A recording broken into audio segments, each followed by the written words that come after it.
Yeah. Hello, I'm Jean James, President of the Jung Society in Canberra. Thank you for joining us tonight for a special evening with David. This evening we're delighted to welcome again David Russell, but before we do that, we acknowledge the Ngunnawal people, the first inhabitants of this place. We honour them for the custodianship of the land on which we gather today. This evening, we're delighted to welcome again our friend David Russell. This evening, all the way from his home in Sydney. David is quite a favourite presenter here, having visited a number of times over the years. David is a great past president of the Sydney Jung Society. He completed his postgraduate studies and research in psychology at the University of Sydney. Here he was introduced to the writings of Sigmund Freud, unusual for a department of psychology, and developed an ongoing enthusiasm for the history and philosophy of psychology. After a few years in private practice, he moved into an academic career, which culminated in the establishment of the Master of Analytical Psychology degree at the University of Western Sydney. David has currently returned to private practice in Sydney CBD. David will tell the archetypal story of obvious and Eurydice, a story of desire and of the imagined world. He will also give his account of a journey into the underworld by Herakles as an illustration of how we might approach the numinous in our daily lives. David will talk for an hour and then we'll move on to discussion and questions and finish before 10 p.m. Note that we'll be sharing this session with people online and recording it for later reference. Let me know if you don't want to be photographed. If you're here online, please remain muted while David is speaking to avoid background noise. Use the Zoom chat button for comments and questions. So now it's David's turn. Thank you, David. Good. Thank you very much. Hello, everyone. Hello. I hope the technology is going to serve us well this evening. I'm here at home in my lounge room at Blackheath in the Blue Mountains. And I've got my glass of water and a cup of coffee to keep me going. So I'll launch into this unusual theme for tonight's talk. I start with a quote from Carl Jung, and I've shaped my thoughts around this quote. So here it is. The main interest, this is Carl Jung speaking, or writing in a letter actually, the main interest of my work is not concerned with the treatment of neurosis, but rather with the approach to the numinous. But the fact is that the approach to the numinous is the real therapy, and inasmuch as you attain to the numinous experience, you are released from the curse of pathology. So what in the world did Jung mean by that? And what is this numinous that he keeps telling us about that we need to approach? I hope tonight I'll shed a bit of light on this question. I certainly hope it gives us a bit to think about. It's my intention anyway. So we can, if we like in a general sense, we can say our desire for the numinous is akin to our desire for some sort of transcendence. But to transcend from what to what? There are many questions to be answered here. Jung argued against the philosopher Aristotle's definition of human nature when Aristotle said, human beings are a rational animal. No, said Jung, not that Aristotle was wrong, but that his definition was incomplete, because he wanted us to think of ourselves as symbolic animals, since the rational was just one expression of our ability to think in symbols. So this is really key to understanding Jung. He's not setting up his writings, his understandings as just rational. He wants them to be symbolic as well. And if we don't take that into account, then he's weird. What he says is just outside mainstream thinking, and certainly outside mainstream psychology. Jung wanted to continually assert that our everyday experiences were shaped by both conscious and unconscious processes.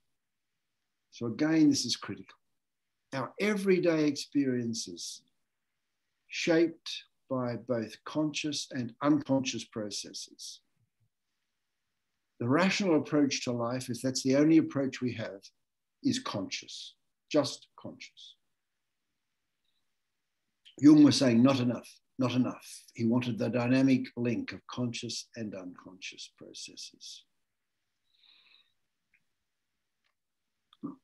It's impossible to understand Jung, I think, in anything he says, if we don't really appreciate how important it was for him to continually strive to bring these two processes together, conscious and unconscious. And for him, this dynamic unity was what he called his inner life, the dynamic unity of how the unconscious and the conscious interact together. But today, and I think even back then when Jung was writing, speaking, that this notion of unconscious forces, it's pretty abstract. What's unconscious forces? How are we supposed to get a handle on that? How can such a word sustain and nourish our inner life? Because we don't want our inner life just to be an exercise in navel gazing. So my argument tonight is that unconscious forces are felt as an irrepressible need. So this is interesting. The unconscious forces, we feel them as an irrepressible need. We are responding to a need to hope. And specifically to hope in something pretty ineffable, like outside the ordinary. Not hoping for a better life or a happy death or recognition of sorts, but in more subtle and ephemeral experiences. And I reckon they're to do with the give and take of unexpected kindnesses and the give and take of expressions of affection. Those experiences constitute or are expressions of this need to hope in the ineffable, something more than just the mundane. We humans, this is the symbolic bit. We humans, yes, we live with our feet on the ground, but we look to the horizon, we look to the sky, we do both. And looking to the sky, we imagine extraordinary things. Now, this is the thing for Jung. Time and time again, he wanted to say, I am not a theologian. Jung always referred to himself as a psychologist. And for him, that meant something different to psychologists as we understand them today. For Jung, being a psychologist meant that he attended to the psychological experience, the experience of the soul in action, the soul in action. So not just our cognitions or our sensations or our behaviours, but soul in action. So that was the old Greek meaning of the word psychology, soul in action. So his concern primarily was the desire for the numinous, the desire for transcendence, and less so for the numinous as an object of the desire. So the desire, the feeling, the need is where he wanted to place his emphasis. So my interpretation of Jung's attitude was that he valued the process of striving more than any imagined point of arrival. Again, this is quite different to writers today who want us to focus on what we can achieve. For Jung, it was the actual being in the process, the desire, the longing.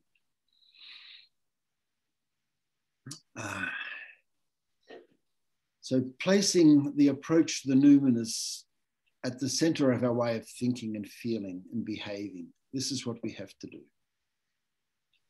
It's impossible to do it all the time, but if we do it some of the time, fantastic. It's more of a quality than a quantity. And I want to assert that there are three major ways of engaging with the world, or to put it a bit differently, three different worlds to engage in. There's the world of our sense perception, our touch, our sight, taste, so on. The world of intelligibility, how we make sense of our experiences, and the forgotten third, the imaginal world. We just don't give it the same prominence as we do to the world of how we make things meaningful, intelligent world, or the world of the senses. Jung had a special understanding of the notion of what an image was. He considered it an order of reality no less real than the physical reality or the intellectual reality. This was his third way, the way of soul making. So the imaginal world for Jung was an order of reality no less real than the one we put our feet on and touch and taste. And another quote from Jung. Jung described an image as a condensed expression of the psychic situation as a whole. So it's different to what we just see with our eyes. It's an expression of the unconscious as well as the conscious situation at the moment. So for Jung, a psychological image, again, was this union of conscious and unconscious that made a psychological image. So when you saw a bird sitting on a branch, it wasn't just what your eyes saw. There was an unconscious sense of something or other that came into that experience of seeing the bird. That is what Jung means by imaginal. Each time we dwell in the imaginal, we make soul. So my approach to the imaginal world, to the numinous, this third way, will be to use figures from Greek mythology. So they're really imaginal. They never really existed. They don't exist, but they have a connection to us. And the English poet William Blake, he emphasized this meaning of the imaginal in that famous 4 lines of his: to see the world in a grain of sand and a heaven in a wildflower, hold infinity in the palm of your hand and eternity in an hour. Each one of those 4 lines does this: to see the world in a grain of sand. So you have the grain of sand, you look at it and you see a world. You have a wildflower, you look at it, you see a heaven. You can hold infinity in the palm of your hand and eternity in an hour. This is what Jung was getting at when he said the language of the soul is constructed, made up of images, psychological images. And for those who are interested in counseling and psychotherapy, for Jung, the aim of psychotherapy was to help the client build a bridge between the firm ground of everyday reality and what I'm calling the ineffable, the imaginal. All psychotherapy, as we understand it, is therapy of the soul. It's a double journey. So you have the worried waters of everyday life, and you have the deep motionless, noiseless waters of the unconscious, a double journey. That was what Jung was trying to get at, the double journey, not just helping people feel better, less anxious, less depressed. No, he wanted the double journey.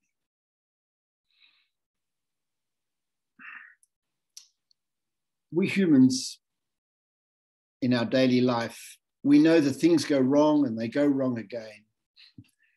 And yet there is need for hope.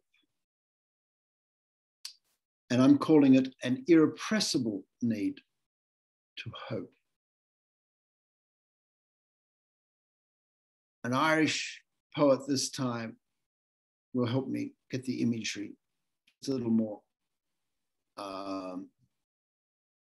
help us get more in touch with it.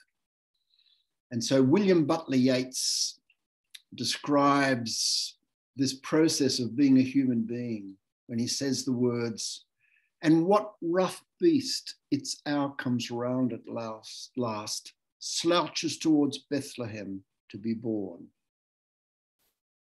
So he's saying that we humans, we're the rough beast.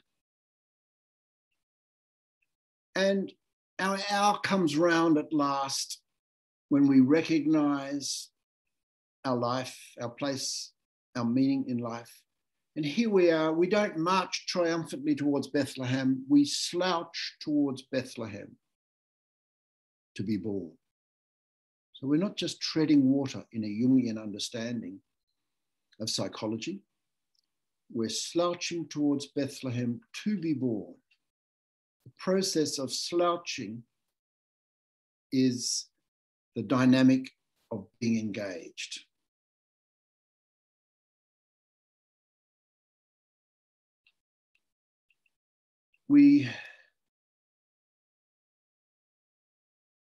Jung used a lot of biblical words, and we don't want to take them literally because that wasn't Jung's intention. His intention was that we take them symbolically. And so our slouching towards Bethlehem is not some sort of rebirth. It's not some notion of the end of times. No, it's hope in action. It's that hope in the subtle and ephemeral experiences of the give and take of kindnesses and the give and take of affection or love. And we do these small acts of hope, not in some grandiose fashion, but rather slouching towards Bethlehem to be born. In Jungian psychology, gods and goddesses are viewed as necessary fictional guides in the service of the soul. So that's why we talk a lot about Greek mythology. They're necessary guides, fictional guides in the service of the soul. They're not to be believed in, but to be imagined. Imagined as psychological guides in the never-ending saga of soul making. But there's nothing precious about Greek mythology. One could use any mythology, Indian mythology, for example. South Pacific mythology, whatever. The point is the symbolic life and the action of the need we have to find guides that help us in this journey of the soul. So I'll begin my reference with this archetypal story of Orpheus and Eurydice, and it's a story of desire, big time, and the imaginal world. So like all mythic stories or symbolic stories, you don't listen to them as trying to understand, you just allow yourself to be taken away with the imagery. So here we go. One day, Orpheus was in the woods playing his lyre that his father had given him when he noticed a beautiful wood nymph, Eurydice. Eurydice had heard Orpheus playing the lyre and she was drawn to the beautiful music. Likewise, Orpheus was drawn to the beauty of Eurydice. It was love at first sight. Eurydice was a beautiful nymph, and her beauty was apparent to more than just Orpheus. A shepherd named Aristeus had noticed Eurydice's beauty and wanted her for himself. So he hid in the bushes and waited for her. His plan was to kill Orpheus and take Eurydice as his own. As Eurydice and Orpheus neared Aristeus, he jumped out of the bushes, but was unable to kill Orpheus. Instead, Orpheus grabbed Eurydice and they began running through the woods. As they ran, Aristeus chased them. Orpheus held Eurydice's hand as they ran until he fell. He felt her fall and slip out of his hand. So you can imagine them running through the woods, being chased. He's holding her hand, and then he felt her fall and slip out of his hands. When he turned round, Orpheus saw that Eurydice had stepped on a venomous snake that had bitten her. She was dying, and Orpheus was unable to save her. Eurydice died in the woods from a venomous snake bite and descended into the underworld. Orpheus then asked his father, who was Apollo, who had given him the lyre and the love of music, asked Apollo to help him go to the underworld and retrieve his lover. So Apollo went to Hades, the god of the underworld, and told him that Orpheus wanted to visit him to request the return of his lover, Eurydice. Hades agreed. So with his lyre in hand, Orpheus made his way to the underworld and found Hades. Orpheus played his lyre and sang to Hades and all those in the underworld. Everyone in the underworld was moved by the beautiful song and the music that Orpheus played for Eurydice. So Hades acquiesced to Orpheus's desire for Eurydice. However, he told Orpheus that he could look at Eurydice when she finally entered the light of the upper world, but he could not look at her while she was in the dark, in the underworld. So we've got to get this clear in our mind. He could take Eurydice to the above world, but he could not look at her until she entered the light of the upper world. Hades warned that if he turned and looked at Eurydice while she was still in the dark, she would be condemned to the underworld forever. So Orpheus was overjoyed that his plan had worked, and he began to lead Eurydice out of the underworld. And as they were nearing the upper world, Orpheus could hear the land of the living above him and could not contain his excitement. It was a beautiful cold day like today, and he was just overwhelmed by the beauty of the world. So Orpheus finally entered the light in the upper world and turned around to embrace his lover, but she had not emerged from the underworld. She was still in the dark when Orpheus turned around to hug her. At that moment, Eurydice was condemned to the underworld forever. And so, forevermore, Orpheus longs for his Eurydice and uses his music making to express his longing. We, humans here on earth, need to do the same. With or without music, we express our longing for our Eurydice, our ineffable desire. If we fail to do this consciously, Jung would say, then these unconscious forces will take control over us and they will act on us and we will become, as it were, bewitched. So opening ourselves to unconscious forces is what Jung meant by his phrase, approaching the numinous. And approaching the numinous is our journey into the underworld. So this is the, if you like, the secret of success. Opening ourselves to the unconscious forces is what Jung meant by his phrase, approaching the numinous.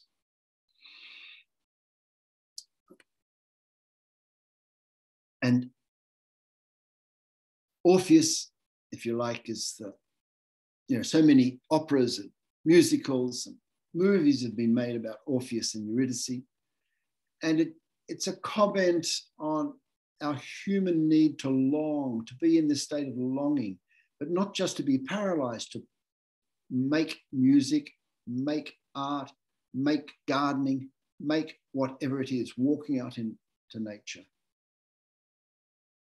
And we do it with a longing for the ineffable, and we actualize it with our little acts of unexpected kindness and our little acts of affection.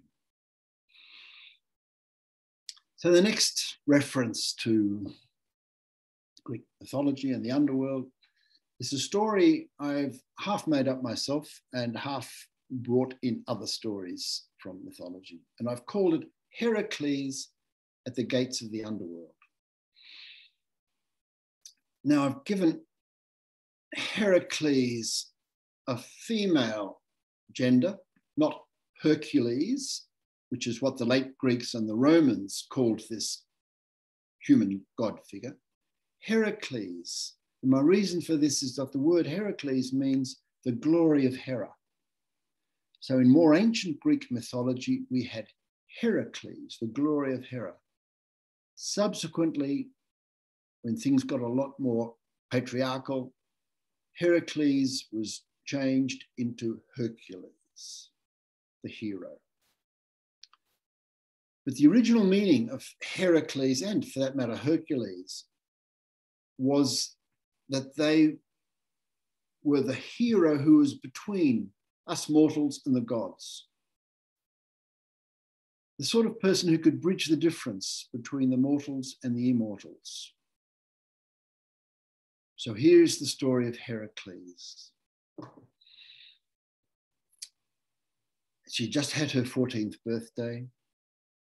She's out in the bush picking a bunch of wildflowers. It's early winter. All of a sudden, the earth beneath her feet opens up and she falls down, down. Then at the gates of the underworld, she's confronted by this ferocious dog, Cerberus, guarding the entrance to the netherworld.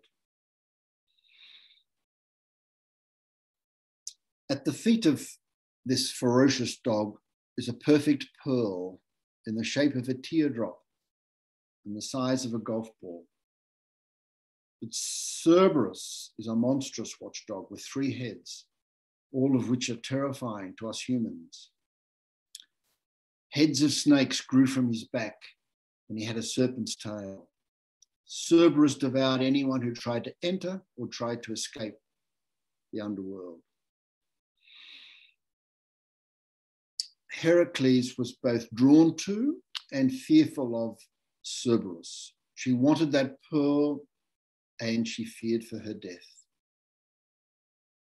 Retreat from the gates of the underworld seemed to be the only possible option. So slowly but reluctantly, she found her way back to the above world. And as the years progressed, she never forgot either the beauty of the pearl or the terrifying nature of the guard dog. For 7 long years, every winter, she would wander the bush gathering wildflowers for her home. And every year she would long to see the pearl, to hold the pearl, to have the pearl.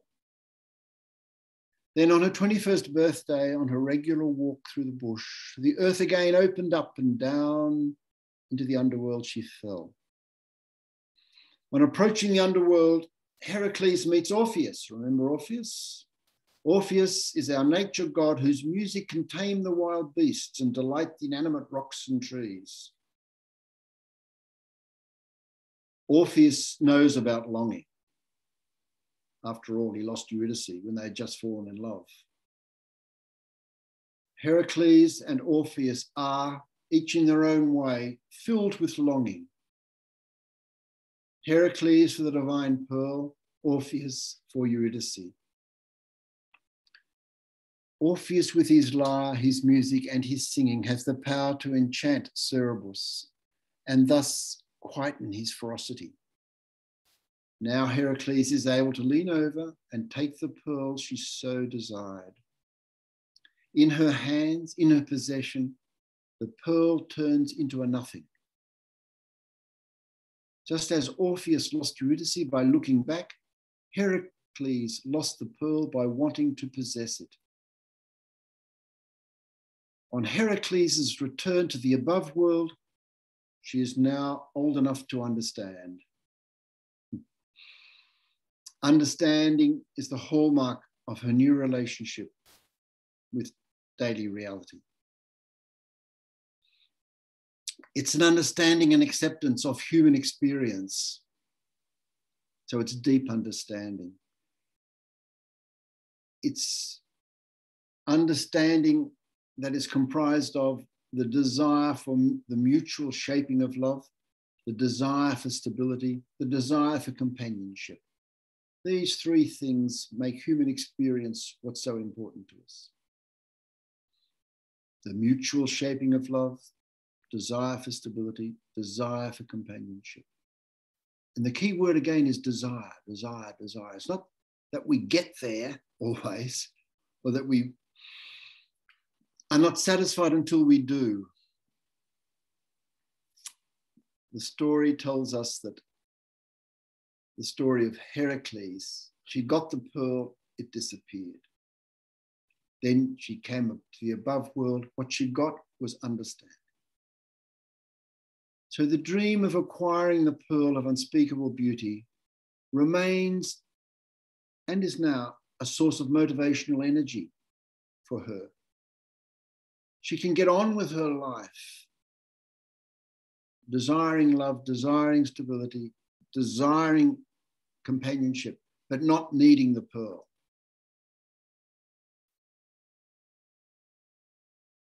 The romance of a ready turnabout has been put into the background because that was, for those years from 7 to 21, she wanted the pearl.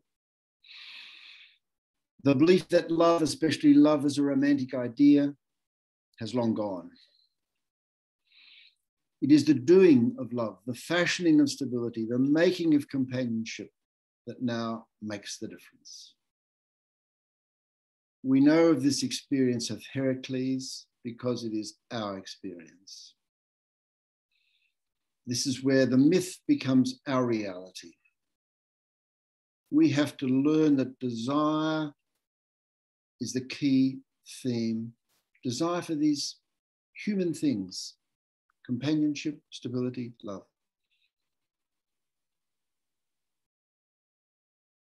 Let's now just explore a little bit of the imagery of this myth. Let's look at the above world. What do we mean by the above world? Well, it's the world that we live in our everyday life. It's where we are subject to the forces of the ego and the life of the senses. It's our conscious world. The below world is the world of our dreaming, our daytime reveries, and our imaginings. It is largely the sphere of unconscious forces, of mystery, of the unknown. So what about this journey into the underworld? What's so important about that? The story tells us that Herakles, our heroine, had to fall into the underworld. There's a necessity of falling, and that's a telling necessity. Herakles didn't choose to leave the above world and go to the underworld. It was a matter of necessity. And Herakles was experiencing the force of necessity. In everyday life, we get into this fantasy state that I should be able to live free of necessity and be free to have more time, get more things done. I shouldn't have to suffer like this. This is our fantasy.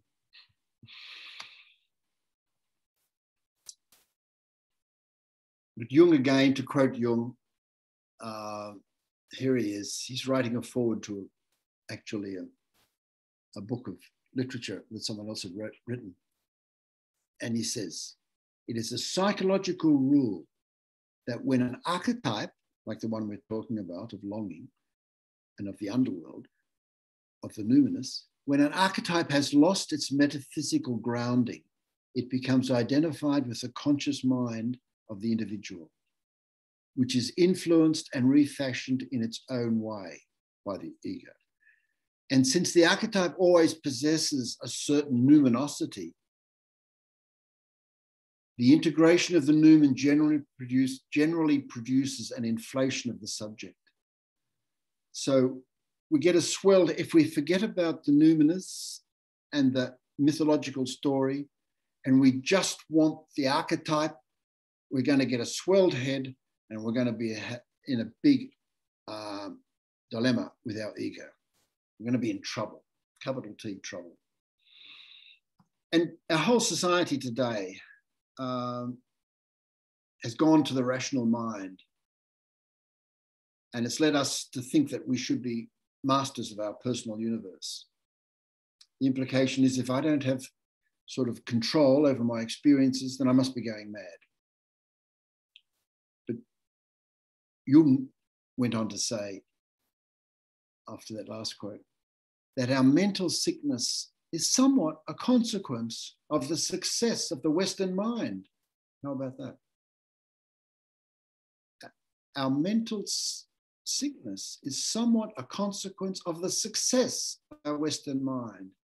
His actual words, in isolating itself into its own sphere and in severing it from the primordial oneness of the universe. So in other words, we've lost touch, he's saying. In our Western world, we're so successful with our rational mind, we've lost touch with what he called the primordial oneness of the universe, our engagement with nature, with mystery, with uncertainty, with the unknown. And so he gave us this understanding that the gods are no longer in heaven, but now are manifest in our psychopathology.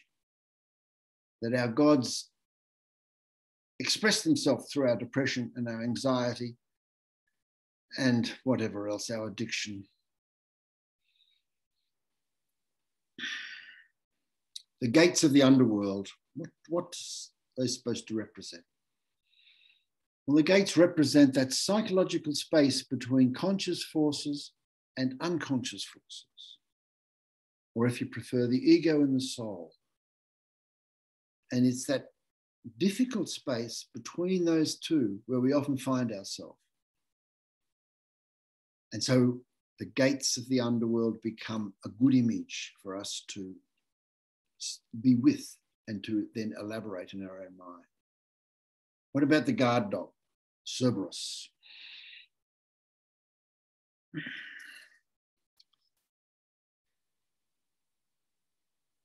This helps us understand that the rational mind cannot quieten the forces of the unconscious.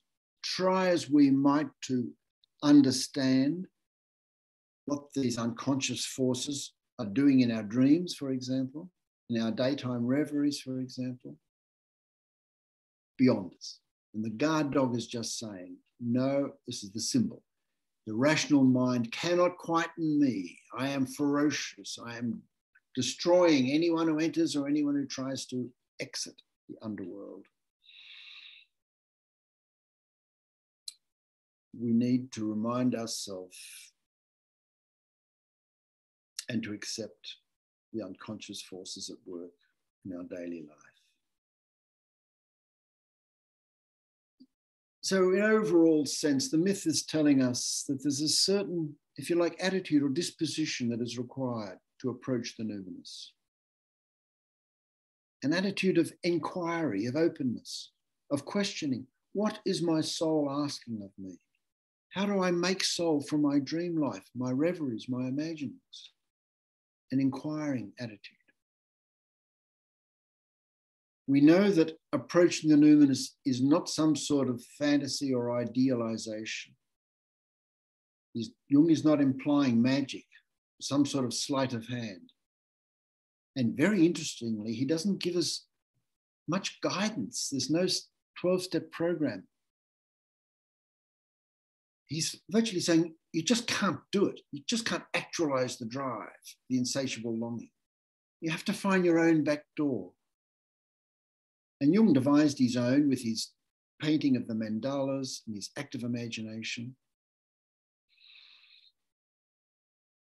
He never gave up. His persistence and consistency of doing the work is the hallmark of Jung's life, really. Jung's back door, we need to find our own, but his back door is the fundamental belief that he had in the power of images. Images, he kept saying, are the language of the soul. And this was his profound understanding and his go-to strategy for his life and his work. We know his active imagination has become especially useful, and it allows us to go on that open-ended journey into the imaginal, where we create images that are outside. We create them, but they're created outside of our conscious awareness. They come from our dreams, or from reading good literature, or from roaming in the countryside ourselves. We have to be very humble in doing this. James Hillman, who reminded us often about this, he said, the devil's power seems to grow not in the shadow, but from our light. The devil gains when we lose touch with our own darkness, when we lose sight of our own destructiveness and self-deceptions. Now, this is a pretty humbling experience. This is not some glowing journey into the bliss, eternal bliss. The devil's power, again, mythologically, the devil's power seems to grow not in our shadow, but from our light, when we think we're in touch with the secret to success. We've got it, we've got the message, and we don't need to keep up the work.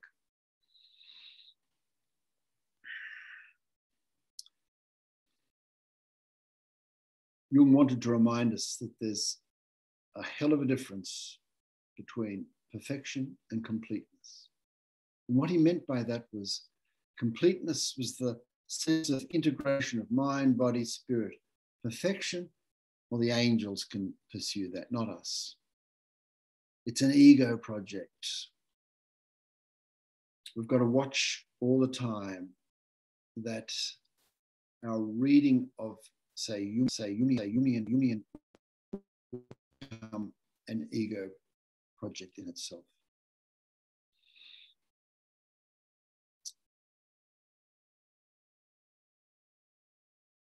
It's not wholeness as the goal, but it's really the soul making.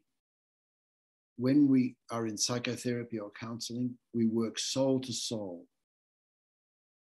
not ego to ego, not rational mind to rational mind.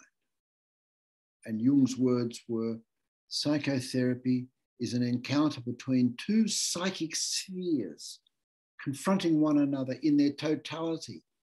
That is, two human beings, the fullness of human beings, mind, body, spirit, not just thoughts or behaviours.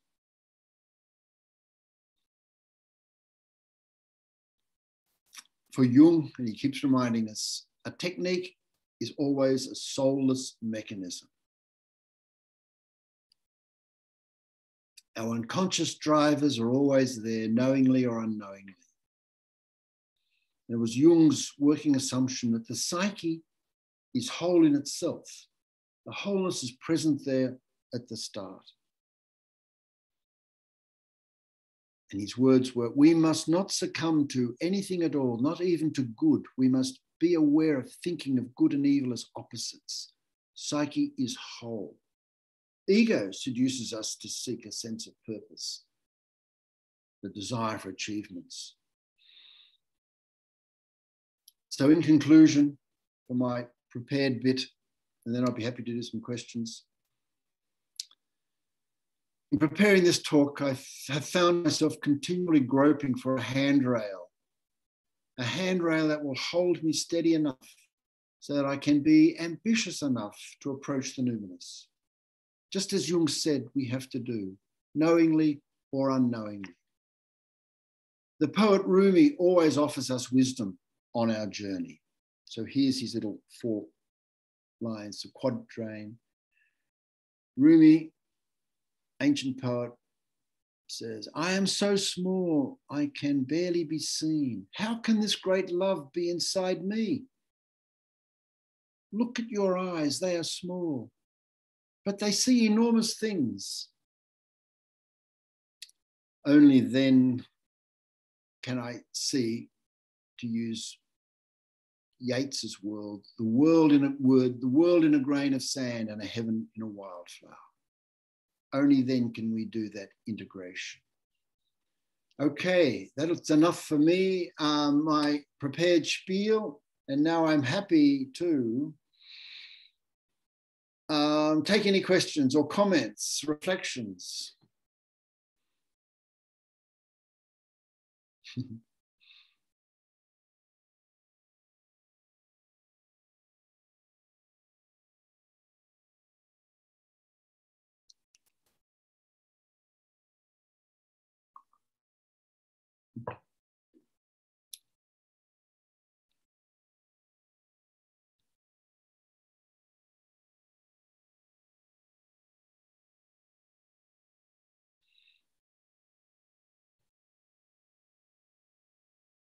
Oh, okay.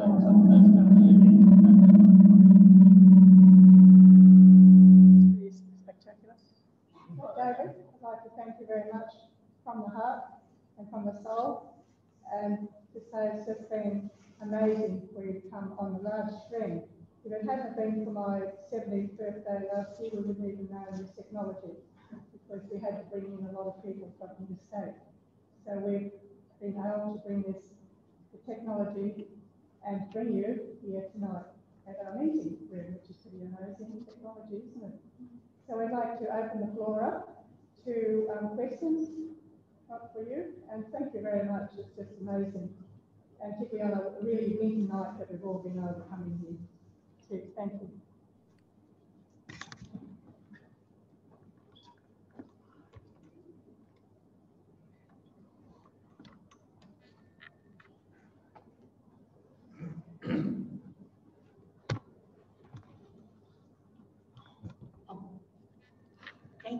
Thank you so much, David, for your. Am I muted or no? No, you're good. I can hear you. Oh, okay. Thank you so much for your talk. It really hits me in the heart. And I'm just wondering, just in relation to the unconscious, it really frightens me to go there. I know I need to, and I feel that maybe it's the shadow that is stopping me from doing it. I really don't want to go into a therapeutic whole thing, but you were mentioning that Jung, the way that Jung did it was through like visualizations and his red book basically.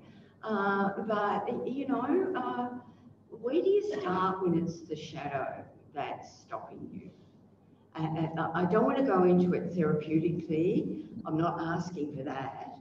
I'm just wondering, the unconscious is something that really scares me. And fair enough. So it should. Yeah. And the underworld. Yeah.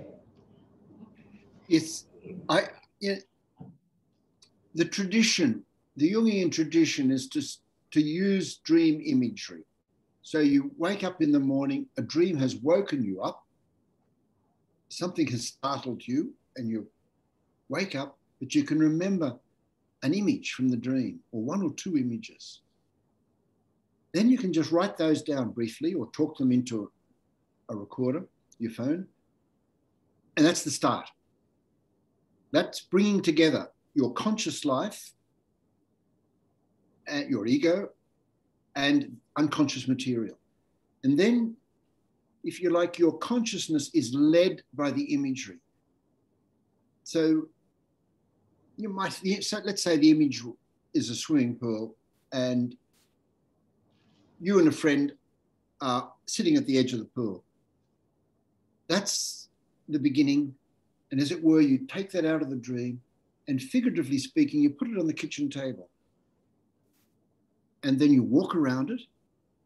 This is the gentle Jungian approach. Walk around it if you like, in your imagination. Look at it from below and above, and then ask it a question. What are you swimming for? What are you, your person in the dream, your dream image? What are you trying to tell me that I cannot hear with my ordinary ears? And you leave it there. You don't expect an answer, but you've begun the process. And then what happens, generally speaking, that as you focus on that image of yourself and your friend by the pool, it changes, it moves into another image of some sort. And then you consciously follow that. And you keep following it until it sort of wears itself out, or it feels in a way complete. So this is a way of managing consciously the unconscious material. And it's not going to get you into any trouble. It needs to be done with the sort of attitude that I was talking about, humility, not trying to control, make stuff happen. No, you just gently let that happen, and you'll get better at it. And it's meant for us all, because we all have this capacity to dream, which is the unconscious coming into our conscious life such that it wakes us up. We're aware of the dream, and then we're free, or if we want to, activate or elaborate that dream imagery.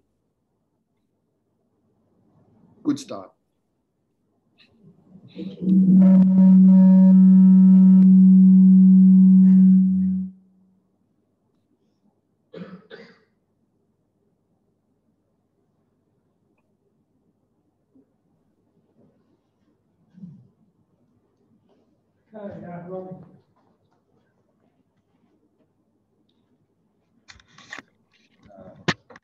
Very much, David. Good. You can hear me okay? Can you hear me? Yep, I can hear you. Right. So I suppose David's still turned down, but just. Well, you have to speak up so we can hear you. Okay. So it was a wonderful address, David, and just let me collect my thoughts. I just took some notes on what you were talking about in terms of Jung's understanding of human being as more than rational, and entering into the symbolic, and this whole concept of imagery as a third form of awareness, I suppose, alongside the rational and other forms of awareness. And so when you talk about this sense of the ineffable and the imaginal, it reminds me of, it makes me think of a couple of topics. Firstly, the sort of that psychological idea of the distinction between left brain and right brain as an image of the analytic world versus the creative. But it also reminds me strongly of Carl Jung's interest in astrology. And astrology it's a topic it's really, it reminds me a bit of Cerberus as something that's just quite dangerous at the margins of our society. And yet it's so full of these sorts of images that you were talking about. The way the planets in astrology, Pluto and Uranus and Neptune, have got this deep numinous imagery of a sense of the unity of the cosmos. But it's a way of thinking that's just anathema to our modern rational society. And so the way Jung picks up on that sense of the imaginal and symbolic is something that many of these sorts of mystical traditions have long been very much open to, but they're ideas that have been closed off by our empirical scientific culture. So I'm just interested in your reflections on those issues, please. I think it brings home an important distinction, and that is, do we take astrology literally, or do we take it mythically, metaphorically? And the Jungian approach, my understanding of it, of course, I can only speak from my own place, is that we need to understand it mythically. So again, these are guiding fictions, not to be believed in, but to be followed imaginatively. So this is, and you're dead right about our Western society. We find this, if you like, prescription. How do I follow something imaginatively and not take it literally? Like, tell me what my future is. Tell me what my past has been. Tell me. That is taking it literally. We want concrete answers. We want to be in control. And Jung was always saying, no, it's not the right. You don't seek control. You seek soul making. And soul making is this imaginative or imaginal disposition in which we see a heaven in a wildflower. That's when we know we're getting there, when we can actually, just for a second, just shift our orientation from, oh, it's a beautiful flower, to something, yes, and it's something ineffable as well. That is the move. So it's not like saying it's only can ever be a wildflower, or that astrology can only ever be a mythology. No, we use these. We are to use these things and gain sustenance and from them. But we've lost touch. We've lost the facility to be touched by the imaginal. And we drive continuously to make sense. I need to get hold of. I need to master the art. I need to fit it into a framework of understanding, because that's what we've been taught. And us in the Jungian tradition are just reminding, if you like, Western society, don't overcook it. Don't be so lopsided. Open yourself to unconscious forces, to the imaginal world, and your life will be all the richer for it, because we're made that way. So Blake's image of heaven in a wild flower goes back to the idea of the Hermetic tradition of ancient philosophy, the idea of as above, so below, this sense that we're connected to the universe. And it's this sense of connection to the universe that I think is a key to the sort of mystical element in Jung. And I'm just wondering how you, and that loss of that Hermetic tradition, which really was at the foundation of modern science, because Isaac Newton picked up on that Hermetic idea with the theory of gravity. And yet this sense of everything being connected to everything else, it's got a mystical quality that's not is really an effort. Yeah, the mystical quality. That's right. Our life today. We can't comprehend it in the way we. Sorry, David, you just need to repeat yourself. Oh, we can't comprehend the mystery. We have to be subject to it. We have to be humble in the presence of it, because we can't, to think we could study an earlier tradition or even the Jungian tradition in order to get control or manage? No. All the time is we live with this disposition of openness, open heart, open mind, and allow the experience to, as it were, be fulfilling. The moment we try to master a tradition, I would say it's an ego project.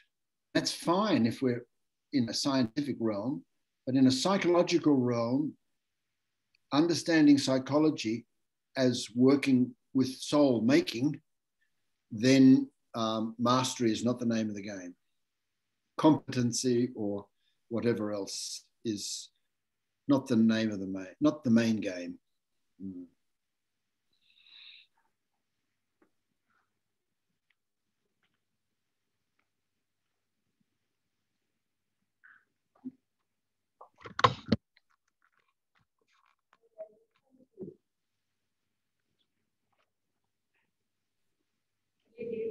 Just a point here, this mic only feeds the Zoom, so you need to speak up really loudly to make yourself heard within the room.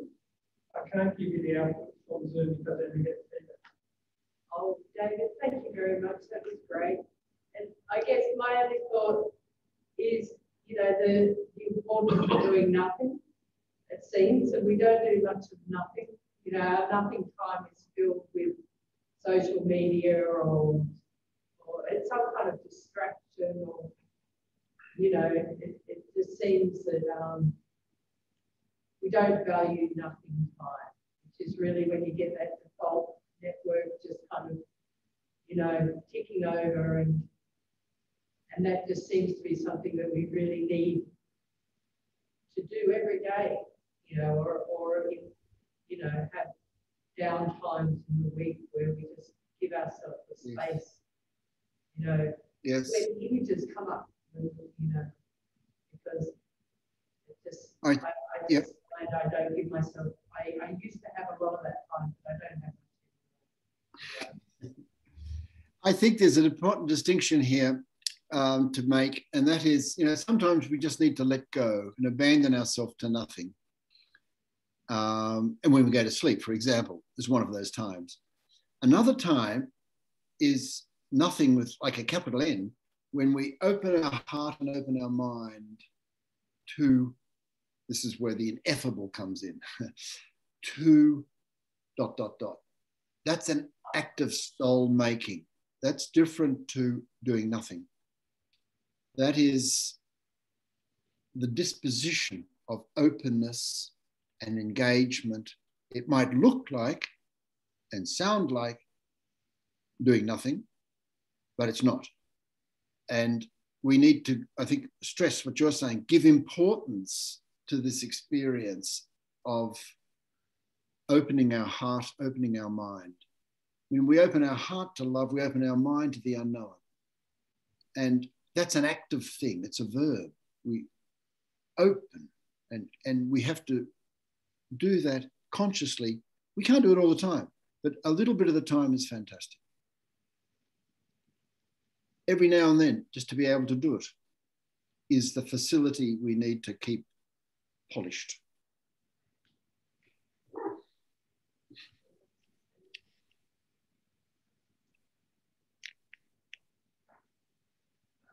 Yeah, good day. Thank you again.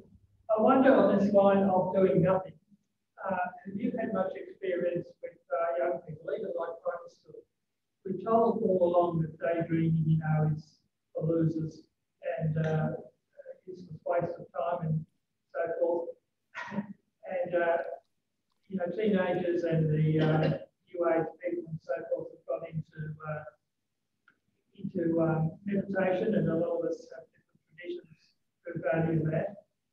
But pre-teenagers, I think there's really no history in our education or cultural life of valuing that or trying to inculcate some sort of a valued period of daydreaming or doing nothing for very young people.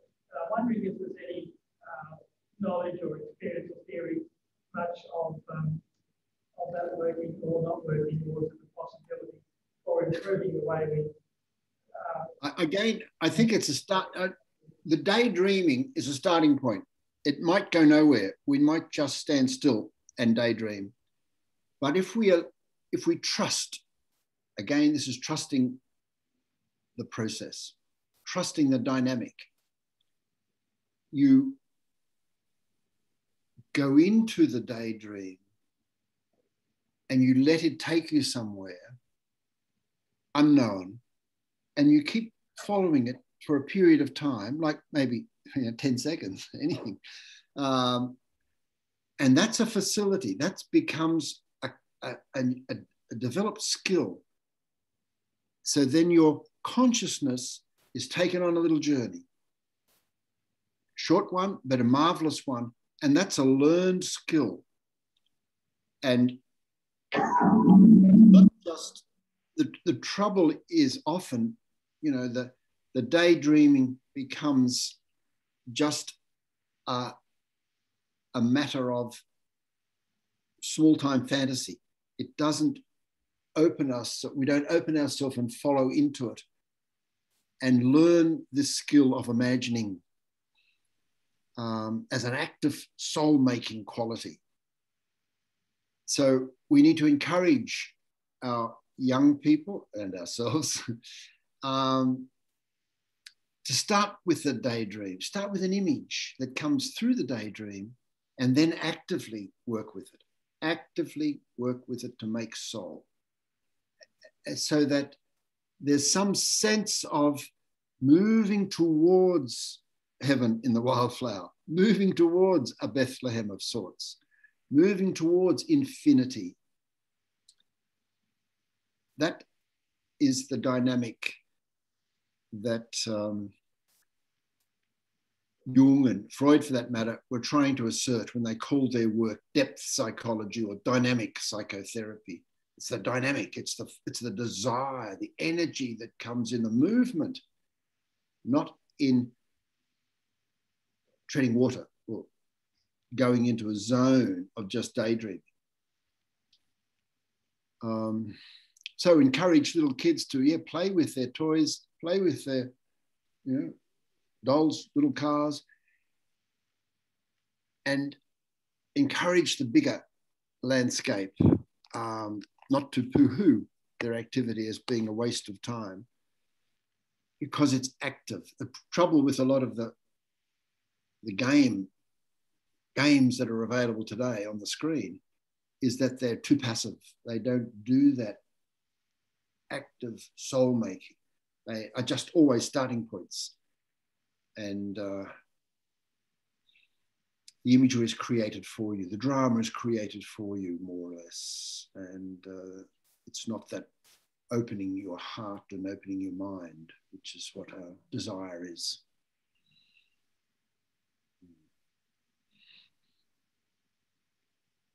Yes, thank you. That's a very positive sort of view on it.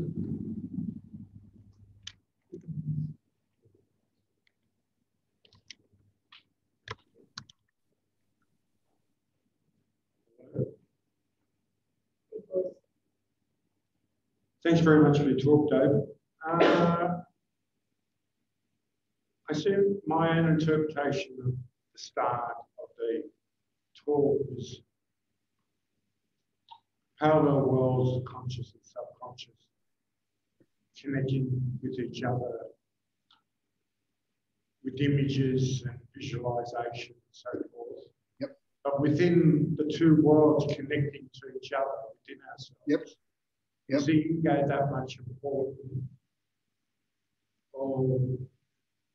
The interaction doesn't leave a void. Is that void filled by the connection between those parallel lines of conscious and subconscious?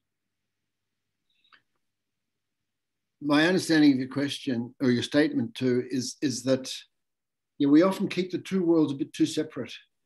Actually, they're experiential worlds that we experience, and we need a dynamic interaction, a conversation is what Jung would call it, between the two. Not to conflate them into one, but to keep them separate, but in relationship. So that there's what I referred to, the You know, the gates of the underworld, there's a space there. You're not in, you're not out, as it were. And that space is between the conscious and the unconscious. And there we have the freedom to say, I'll open myself more fully to unconscious imagery right now. I'll just take a moment to let myself be swept away by a particular image. I'll go with it. And that then is, that in a real sense, is a conversation between the conscious world and the unconscious world. You're trusting both of them, and you're giving them an honored place respectively, because one, they're different forces. In the dynamic sense, they're different energies. They shape our experience, but differently. And we have the two working together, sweet. When the two are in conflict or one gets given the flick, we're in trouble. Either way, if we give our conscious world the flick, we're in trouble. If we give our unconscious world the flick, we're in trouble.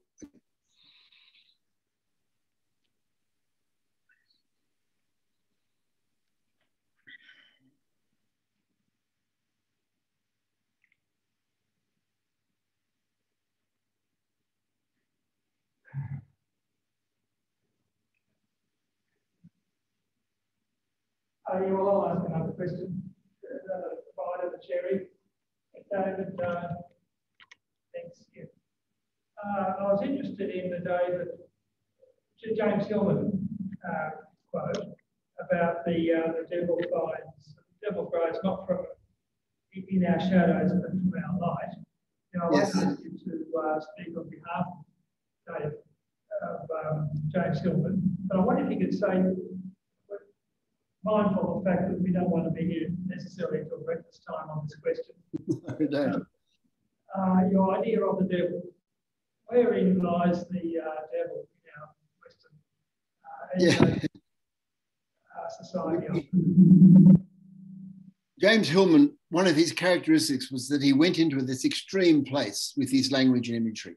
He wanted to make a point, and he would exaggerate and use dramatic language and dramatic imagery to get his point across. So his point here was that when we feel like we're on top of things, like there's a place for most things and everything's in their place most of the time, that is a very sunny place. That's a place of light. You look around and you feel, yeah, my life's good. The devil plays havoc with that in imagery, the devil, that force of the unconscious comes in and disrupts. And in the imagery of the myth, the world opens up and we fall, the earth opens up and we fall down into the gates of the underworld, because it's too sweet, as they say these days. Our human experience is that things go wrong, and they go wrong again. And that's a fertile place. That's a place of shadow, if you like. Why do I keep doing stuff that is upsetting me? Why do I keep doing stuff that gets me into trouble, for example, or not doing what I know I need to do? That is a place of vulnerability, but is a place, if we open ourselves to that, then we're at the gates of the underworld, and we are approaching, in Jung's language, the numinous, and we can then open ourselves, because we're feeling vulnerable, to unconscious forces. The ego likes us to be strong and feel we don't need the unconscious, just don't need to go there. Too complex, too waffly, don't need to. Things are pretty good as they are. And that's denying half of our human experience then.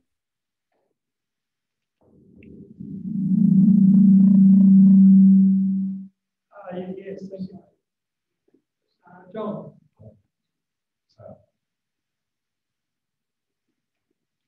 Hello, David. I'm John. And hello, John.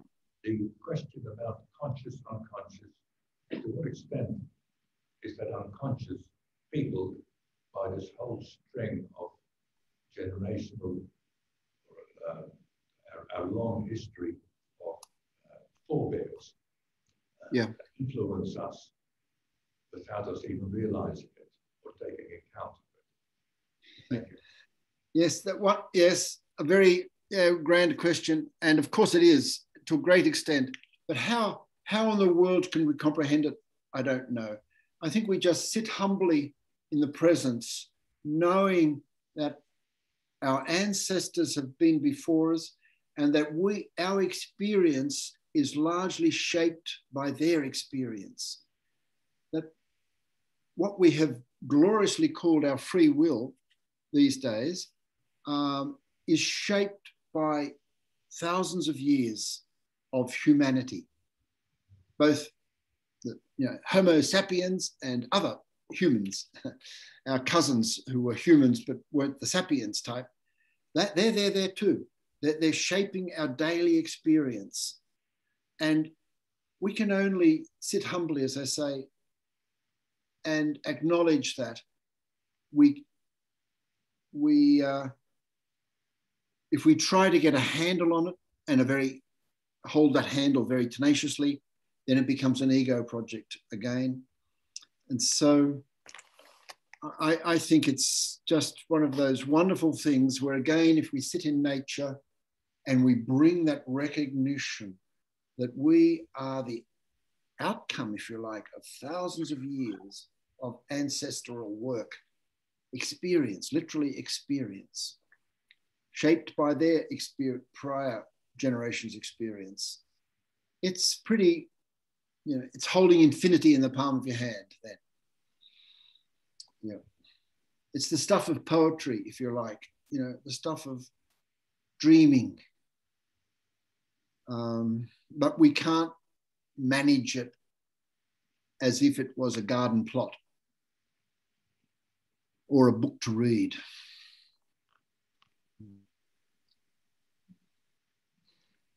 Yes, further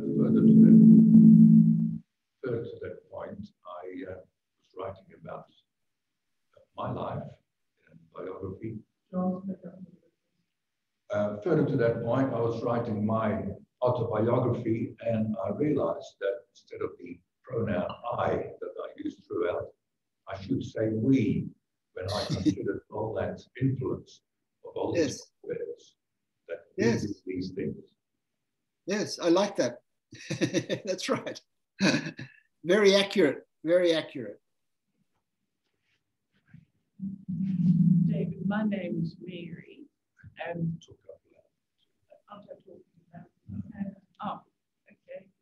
now,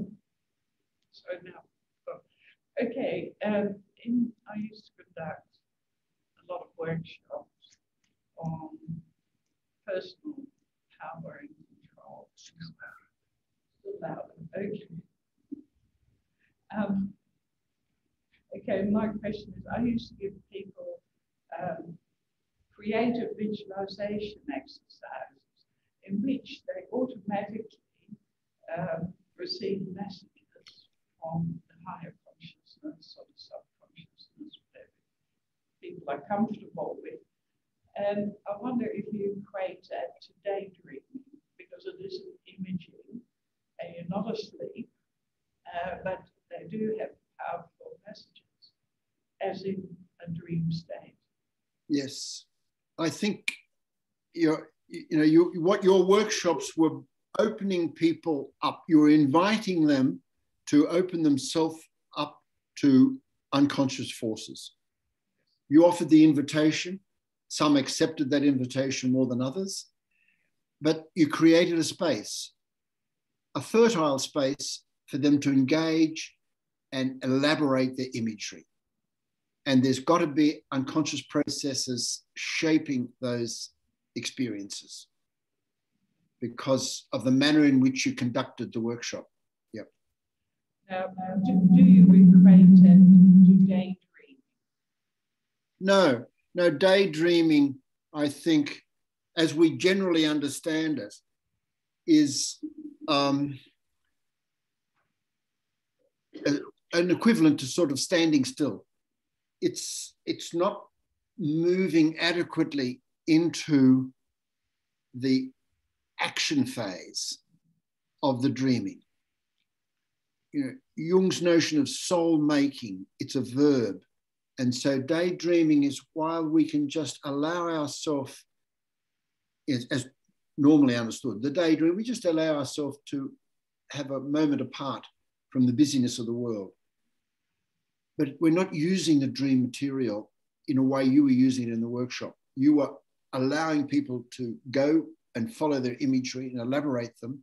That gets beyond the daydreaming then.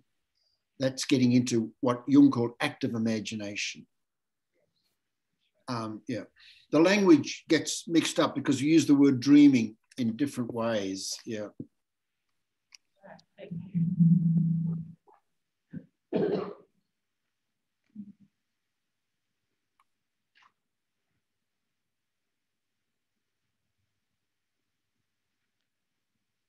Anyone got more thoughts or questions for David? Here we go.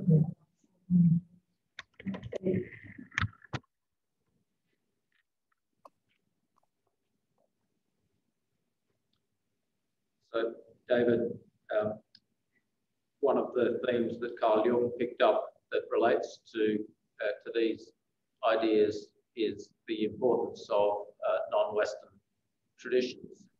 And I'm thinking especially here of the shamanistic traditions, where these themes of active imagination extend into practices like lucid dreaming, where there are things that are seen as ridiculous within our supposedly rational modern world, but which have an immense tradition in non-Western traditions. I'd just be interested in your thoughts on that aspect of it. Yep. Jung looked widely, and as you said, into one area was the shamanistic tradition, but he looked in many places. I feel his intention was for himself. He wanted to get help from these other traditions in terms of impulses and knowledge and validation of his own processes. See, I think Jung trusted his own processes enormously. And we see that, in the Red Book, for example. He trusted his imaginative life, but like he remained a vulnerable human being, and he wanted, what did other people do? How did they manage this inner life in its expression to the community? How do they find it useful to bring the inner life into the outer life?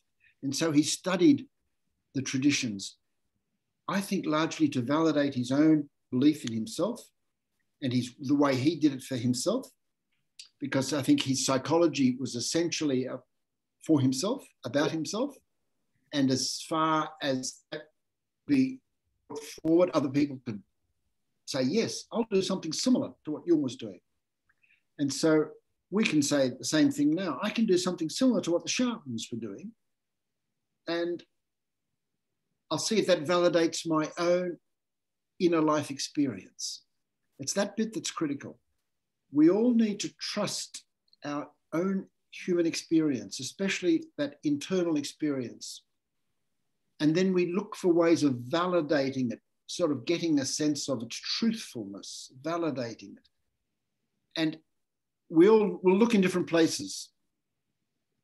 Jung is a particularly rich place to look, to validate our own experience. See, the basic assumption is that we all do this. We all have an inner life. We all have a rich, imaginative life. Sometimes it gets us into trouble. Sometimes we don't know how to use it. Sometimes we ignore it totally. But if there are ways that help us integrate it, fantastic. And the shamanistic tradition helped Jung integrate his own inner life experiences. And then he could write about them with a greater sense of conviction and truth. And that's what we all need. So it's not like we become disciples of any particular tradition. We learn from them, in order to increase the trust we have in our own inner experience and our own inner work. I think this is important. Yeah. And so part of the hollowness of the conventional Christian tradition has been an excessive focus on literalism, that in saying, for example, that the Bible is telling us about what actually happened in the past, rather than giving us stories that we can use creatively to find our own sense of meaning today. Is that something that you agree with? I mean, I grew up a Roman Catholic, very dedicated, loyal, passionate Catholic. And I prayed to the Virgin Mary religiously, like literally, and it worked for me. And so it worked in a number of ways. It gave me conviction that there was an ineffable world, if you like. Again, not to take that literally, but I actually got into the business of praying. I did that soul-making activity of engaging or bridge building between the ordinariness of my life as a kid and this extraordinary world I knew nothing about. I was continually building the bridges. So it worked for me. When I became more adult, into my late 20s, I then realized that I couldn't take it literally. I had to then see it as a rich mythology of our Western tradition, following the Greeks. And there was always a problem, again, this ego problem. We take it literally and the ego comes in and I found the truth, sort of ego problem. I have found the truth and we're in deep trouble. And that's why Jung was saying, I am not a theologian. Don't ask me theological questions. I don't give theological answers. I give psychological answers. I give answers that have to do with the inner life, not some dogma or scriptural understanding. Yeah.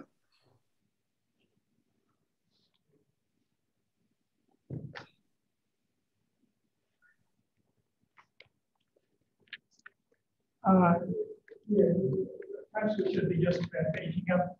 But tell me if this is how it's going, David. But now we've got the privilege of your online company. I wonder if you could give us a few words on the future of Jungian studies. I mean, you're a Jungian from way back. We know you quite well from multiple visits here. And we hear from people in academia that Jungian studies are sort of passe and other more modern schools of thought are taking over and so forth. But nearly all perhaps of what you've said tonight seems to me to be of pretty universal significance. And I'd be sort of astonished to hear that people are saying, oh no, that doesn't apply, because, you know, we're dealing with sort of fairly basic truths here. Yep. Good. It's a comment on our where we've come to in our Western society in the last few hundred years, primarily. But it's Jung has no place in the academic world in psychology or in philosophy. Literary studies, perhaps, yes. Film studies, yes, perhaps. But Freud gets a lot more coverage. But Jung has influenced a number of famous movie makers. But he's been pushed to the margins by our culture. Our rational culture has no place for Jung. They don't find his writings, his insights useful, because the mindset is in a cocoon, in a rational cocoon. And the place where you'd think he would be read in psychology or in philosophy, no. And he is judged to be wacky, mystical, and have nothing to offer. nothing useful to offer. Now, I disagree totally, obviously, with that, but there we are. And we live in a world which is shaped by forces. They're terribly rational forces, conscious forces, where we believe we have a problem, we need to get on top of it, and then we get anxious about not being able to get on top of it, and the cycle goes round and round, and we get epidemics then of anxiety and depression, suicide, addiction, and a lot of that, as Jung would say, is a consequence of the success of our culture. We have given less trust to the mutual shaping of love, less trust to companionship, community, less trust to stability.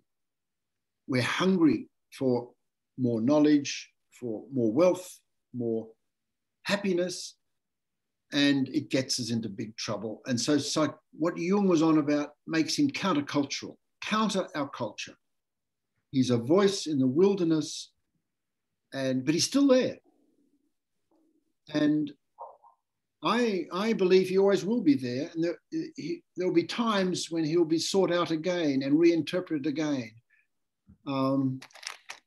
Because what he said was such a reminder that we humans are complex, and part of our complexity is that we have conscious and unconscious forces shaping our daily experience.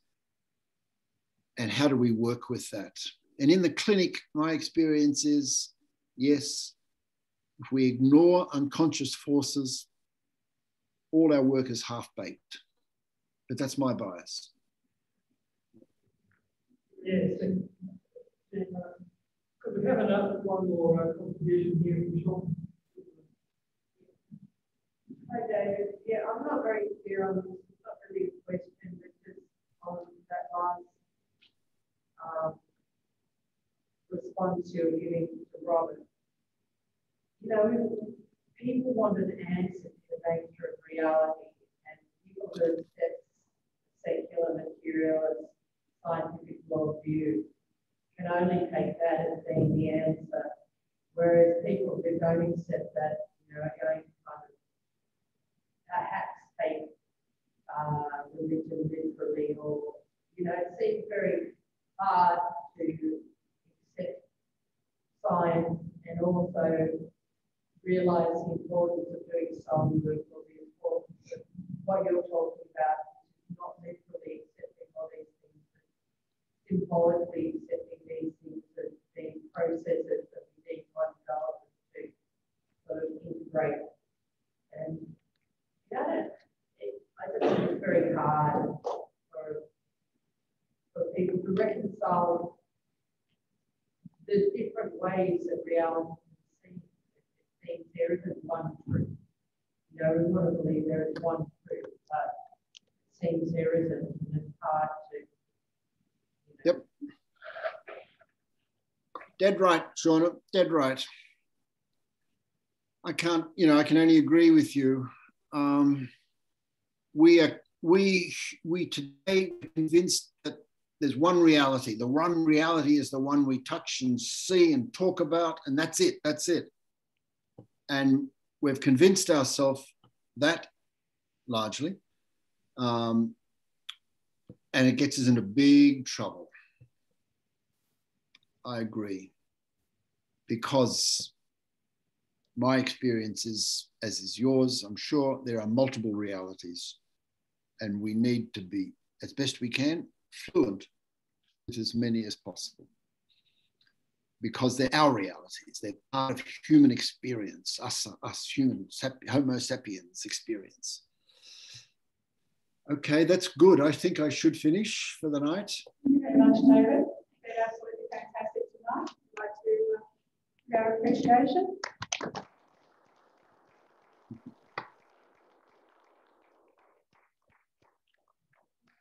There's so much to think about. I think we're going to spend the next month thinking about what we've said tonight.